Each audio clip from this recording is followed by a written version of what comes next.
everyone. This is J.R. Flatter, and we are here to discuss and uncover the secrets of government contracting. This is our inaugural podcast, and our distinguished guest is Ms. Brittany Chang. She's the CEO of Flatter Incorporated. So, welcome, Brittany. It's great to have you. It's no accident that we've invited you first to be our inaugural guest. Tell our listeners a little bit about yourself as we get started and a little bit about your team. Sure. So, like JR said, I'm the CEO at Flatter Incorporated. We're a small service-disabled veteran-owned business doing work across the federal government and with commercial customers, including Department of Defense, Department of Homeland Security, Department of State, and then some civilian agencies, as well as some Fortune 500 and 1,000 commercial customers. Been in this role for about 4 years now, and I have been working at Flatter Incorporated for over a decade, mostly in the business development and capture, right in the sweet spot of the subjects that we're going to be discussing today. So excited to share some of our insights with our listeners. Great. Well, thanks for that. Our audience are our peers, and so other government contracting leaders. The reason we're recording this podcast every week is to share lessons learned, share advice, anything that might come to mind about a peer of yours, another CEO out there who's been in the business a while or trying to get in the business. What advice, what information might you offer your peer? Yeah, well, and I think this podcast is even right in line with what we do in our industry, which is partner with our industry to meet the government's requirements. Every day we're always putting together solutions to best meet the government's needs. That involves getting small business partners, large business partners, and helping each other to fill gaps that we don't fill ourselves. So mentor protege relationships and company to company relationships like that are pretty common in our industry. So, I think that's a huge piece of advice right there, is to just network and rely on your partners and not try to do everything yourself. I have limited time, limited resources. We talk a lot about the idea of opportunity cost. What are we doing versus what we could or should be doing? How do I know when I'm networking that it's networking of value? I mean, the best way is to put together a call plan of exactly who you want to talk to. Hmm. Uh, but you have to neck down that funnel from all of federal opportunities to what fits your capabilities and strategic planning, and then what you have some competitive advantage in. And so all the way through that funnel, there's points of contacts at every step.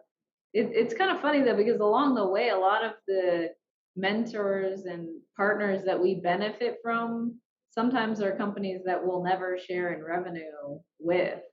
And so we do have those peer companies who we rely on and have amazing relationships with, but we're not sharing in revenue. But I think that has more to do with the maturity of the organization and where you are in your development and who can be the most helpful to you in that stage. I found peers who are in a similar size standard to us to be hugely advantageous, just to bounce ideas off of and talk about silly day-to-day problems like which accounting software to choose, or have you ever dealt with this SCA law and have you had issues with that? So, whatever benefits your strategic plan is who you should be talking to. Okay, so I want government customers. So talk to government customers. Is that what you're suggesting? That, and absolutely talk to government customers, but also talk to business owners who are in the same industry as you are and hiring the same types of people that you're hiring, and talk to companies who have done the work that you want, the who are doing the type of work that you want to win. Who else? We have contracting officers, small business offices, teaming Yeah. partners. So we define five constituent groups at our company, Flatter. that we're catering to on an everyday basis. And that's just like you said, the contracting officer, the small business office, your employees, your federal customers, and your teaming partners. Mm-hmm. So you need to be engaging with people in all five of those categories, and not necessarily you as an individual. We kind of spread those duties across different departments in our company, but we're engaging with all five of those constituent groups every day. Mm-hmm. Okay. So say them again. Small business office, contracting office, your federal customer, which could be your core, your program manager, and you might have multiple of those on your contracts, your employees and future potential employees, and your teaming partners. So your potential prime contractors and subcontractors and vendors. Great. That's huge. Thank you for that. So talk to me a little bit about leadership. We're talking about government contracting, but talk to me about leadership of your company, of your team, maybe even of yourself. Well, and as a provider of leadership development services, we take this very seriously at our company.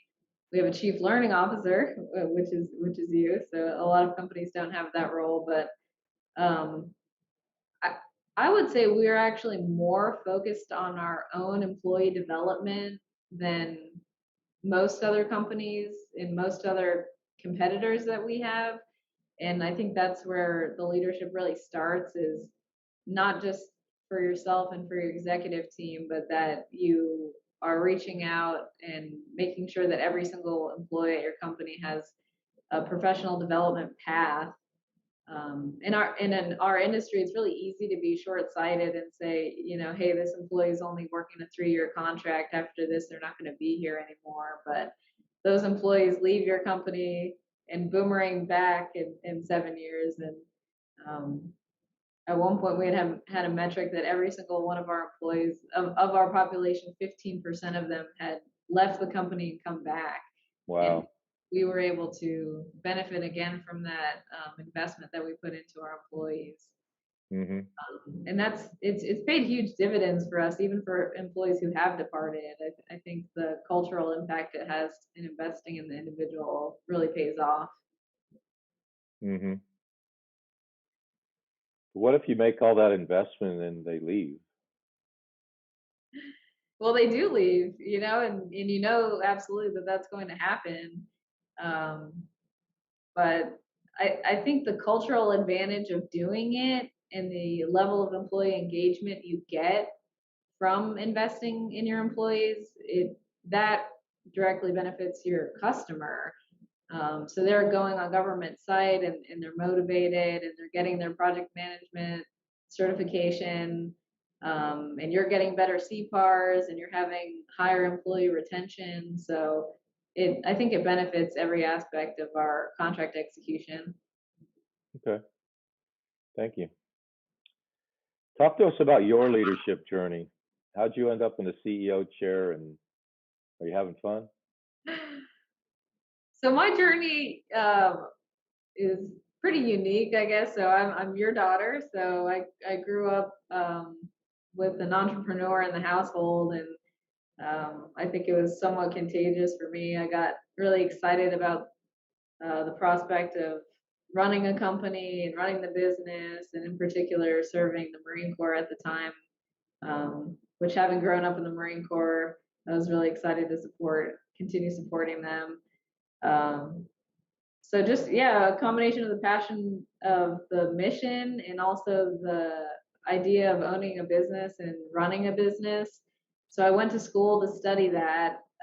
When I went to get my undergrad, most of our services were in IT professional services.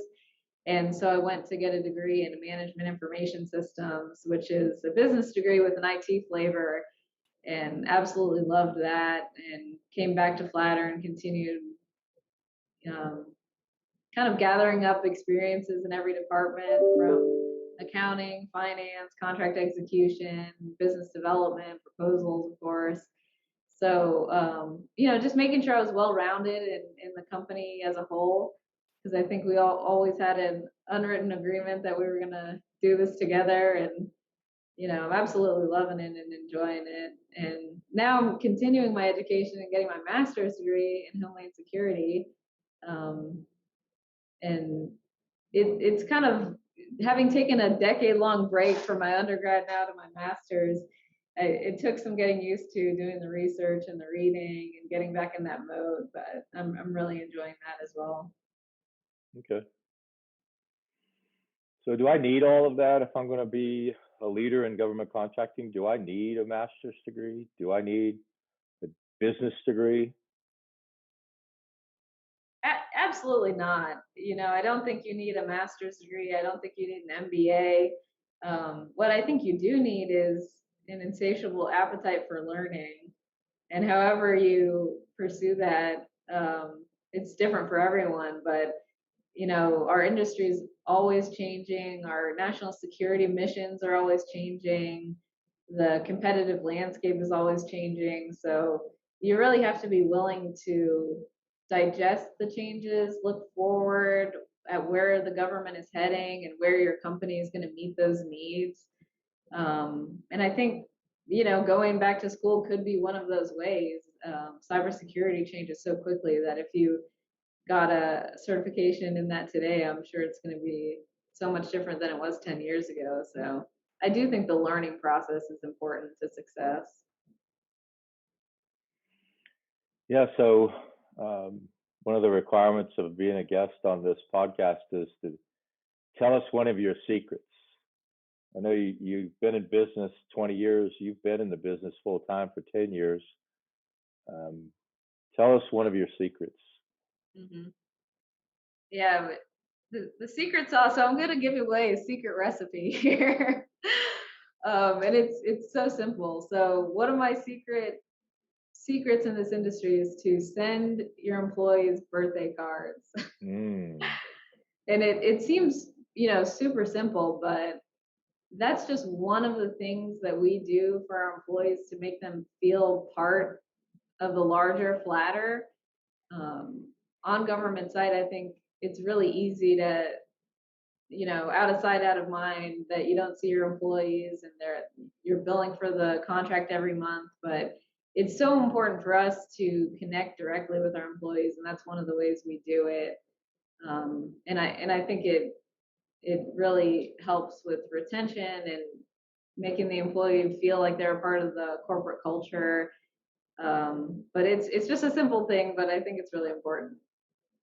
hmm. That has to be quite an investment in dollars and time. It is. So we have 87 employees today, and we have over 100 consultants that we work with. And we still send handwritten birthday cards to all of our employees, all of their children under 18, and anniversary cards for wedding anniversaries. So it's definitely not easy to do that. Sometimes we make mistakes and send cards to the wrong address and have to resend them. But I think it's worth every penny and every minute of time it takes to do that. Great. So as we get ready to wrap up, uh, any closing thoughts about if you were wanting to sit in your chair or if you're thinking about coming in this industry that you'd share with our listeners? I'll kind of circle back to what I said in the beginning about reaching out for help and reaching out to your peer groups. I think people like me and JR and others in our industry are going to be so willing to help, um, and so willing to share their knowledge and also potentially partner with you in the future, that don't hesitate to reach out for help. Great.